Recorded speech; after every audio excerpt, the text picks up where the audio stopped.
Welcome. Today we're going to talk about creating a burn down plan. I saw this request recently and I thought this would be a great project to share with everyone because it's something that people are going to run into.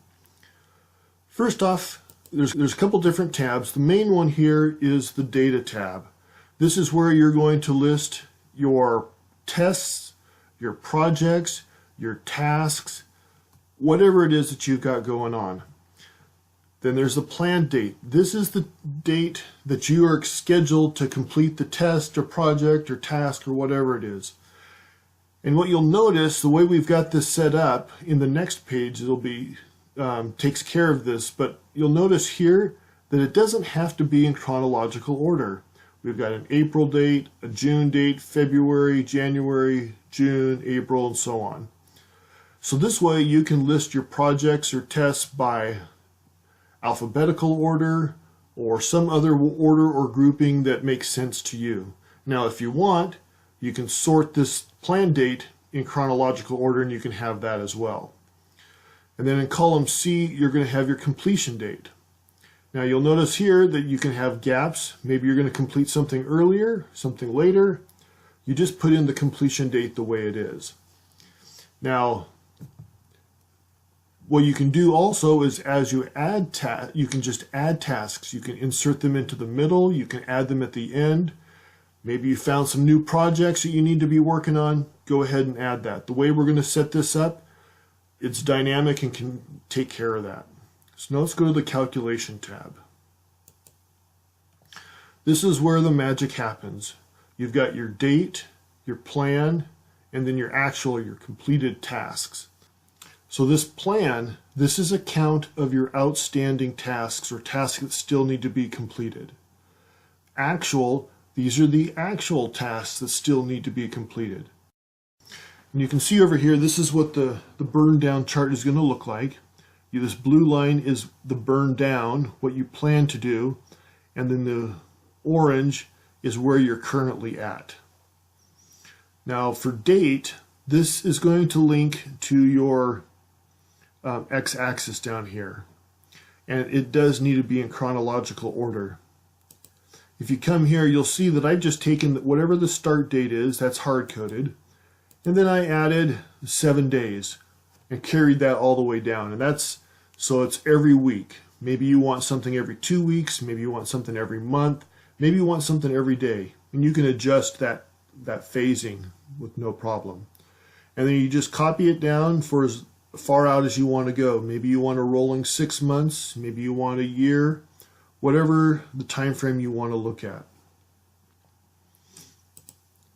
Now we're going to look at the plan. It looks like a fairly complicated formula, but so let me walk you through it. This is a count ifs, and the way this works is it is going to count every item that fits within a criteria. So you put in the criteria range, which you want to evaluate, and the criteria that you want to evaluate it against. In this case, you see that we are going back to the data tab, looking at column B, and if you remember, column B is the planned date, and we want to count all those planned dates that are greater than A2 or January 1st, our anchor date. And we also want to look at then the other criteria we want to look at is we want all those dates that are going to be in the maximum of column A here. And what's happening there is this is ensuring that it is between the current row, this date, and the ending date. So if you wanted to have the rolling 6 months, or if you only wanted it for a year, you might have tasks and projects that go out a year. They might actually happen before your start date here. And so this is going to limit the projects to your time frame. As you come down here, you'll see that you're going to be looking for projects that happen that are scheduled to complete between January 29th and our ending date, which happens to be, I think, July 30th. Coming over to the actual, very similar. We'll look at this count ifs. You're looking at for all the dates, all the tasks that happen between this anchor date, this A2, And you need to have the dollar signs in front of it. It's got to be the absolute location and the row column. So we're looking for all those projects that happened in that time frame. So we'll pick one down here. It's a little bit easier to tell. So we want all the projects that happened between January 1st and January 22nd. Now, if we stopped right there, we would be creating a burn up chart, because as each week goes on, more and more tasks will be completed. And so that's why we've added this max. We're looking for what is the total number of projects that should have been completed during this time, or could be completed during this time. In this case, it's 31. And then we're going to back out all the tasks that were completed. And that leaves us with 28.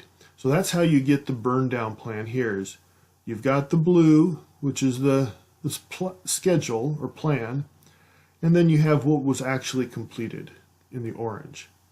Now, maybe you're like me and you see that orange bar and you don't like how it looks. The way that we can fix that, we have to add a couple more formulas, and I'll do that for you right here. We're going to add an if statement. If the week, so this week here, this date here, is in the future, so is greater than today. You could also use now, the function now, today, with the parentheses. If it's in the future, we don't want it to plot. And so what we're going to do is we're going to force it to have an error function, NA. So Excel won't plot the NAs or the errors. And so that's how we're going to get that line in the future to go away. If it does, if the date is not in the future, we want it to complete this function. And then we just need to put the close paren. Nothing really changes there. So we're going to double click and copy it all the way down. And you see that the line carries on is gone. So I happen to be doing this on February 17th. And so this date is in the future and doesn't get plotted. There you go. If you have any questions, please don't hesitate to send me a comment or an email, and I'll try and answer them. Thanks a lot.